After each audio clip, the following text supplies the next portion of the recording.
लोकसभा चुनाव का बिगुल बज चुका है। सभी पार्टियां ज्यादा से ज्यादा सीटें जीतने के लिए एड़ी चोटी का जोर लगा रही हैं। कई सीटों पर इस बार चुनावों में कड़ी टक्कर देखने को मिल रही है। पार्टियों ने कुछ जगह नए उम्मीदवारों पर दांव खेला है, तो कई पुश्तैनी सीटों पर बार बार जीत हासिल करने वाले मौजूदा सांसदों को ही टिकट दिया गया है। आमतौर पर ऐसी सीटों पर पार्टियां सेफ खेलना ही पसंद करती हैं और किसी नए उम्मीदवार को मौका देने से कतराती हैं। लेकिन इस बार के चुनावों में बीजेपी ने एक बड़ा दांव खेला है। कुछ पुश्तैनी सीटें ऐसी होती हैं जो वहां के सांसदों के नाम से ही जानी जाती हैं और ऐसी ही एक सीट है पीलीभीत की सीट। अमेठी की तरह ही इस सीट को भी गांधी परिवार का गढ़ माना जाता है। फर्क सिर्फ इतना है कि यह गढ़ बीजेपी की मेनका गांधी और उनके बेटे वरुण गांधी का है। साल 1989 से इस सीट पर कभी मेनका गांधी तो कभी उनके पुत्र वरुण गांधी सांसद रहे हैं। इन दोनों का इस सीट से करीब 35 साल का नाता रहा है, लेकिन 2024 के चुनावों में यह रिश्ता टूट रहा है। बीजेपी ने इस बार पीलीभीत सीट से जितिन प्रसाद को टिकट देकर सबको हैरान कर दिया है।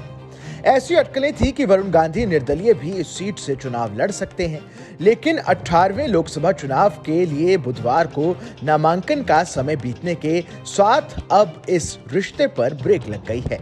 27 मार्च को समर्थकों और जनता के बीच दिन भर ये चर्चा होती रही कि वरुण का अगला कदम क्या होगा, लेकिन उनकी तरफ से कोई प्रतिक्रिया नहीं आई। हालांकि 3 बजे नामांकन का वक्त बीतने के बाद सभी को सवालों के जवाब मिल गए। करीब 35 साल बाद पीलीभीत के लोकसभा चुनावों में ये पहला मौका है जब गांधी परिवार से किसी ने नामांकन नहीं किया। मेनका गांधी ने अपनी सियासी पारी का आगाज संजय गांधी के निधन के बाद 1984 में अमेठी से किया था। हालांकि राजीव गांधी के खिलाफ वो पहला चुनाव हार गई। इसके बाद उन्होंने पीलीभीत सीट को चुना। साल 1989 में जनता दल के टिकट पर पीलीभीत सीट से चुनावी मैदान में उतरी तो तराई के लोगों ने मेनका को सिर आंखों पर बिठाया। वो जीतकर संसद पहुंच गई। हालांकि इसके बाद 1991 में उन्हें यहां से हार का सामना करना पड़ा, लेकिन इसके बाद 1996, 1998 और 1999 में पीलीभीत वालों ने उन्हें फिर से संसद तक पहुंचाया। इसके बाद 2004 और 2014 के लोकसभा चुनावों में वो पीलीभीत सीट से फिर विजयी रही।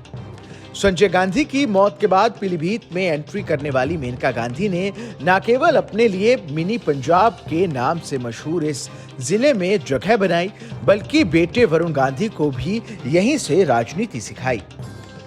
साल 2009 में वरुण गांधी पहली बार पीलीभीत से ही सांसद बने। यहाँ सांसद रहते युवा उम्र में उन्हें 2013 में भाजपा का राष्ट्रीय महासचिव बनाया गया और बंगाल के प्रभारी की भी जिम्मेदारी दी गई थी। इसके बाद वो 2019 में भी पीलीभीत सीट से चुनाव लड़े और सांसद बने। इस खबर में बस इतना ही। ये खबर आपको कैसी लगी हमें कमेंट कर जरूर बताएं। देश दुनिया की तमाम बड़ी खबरों के लिए देखते रहें न्यूज़ नेशन का डिजिटल प्लेटफॉर्म।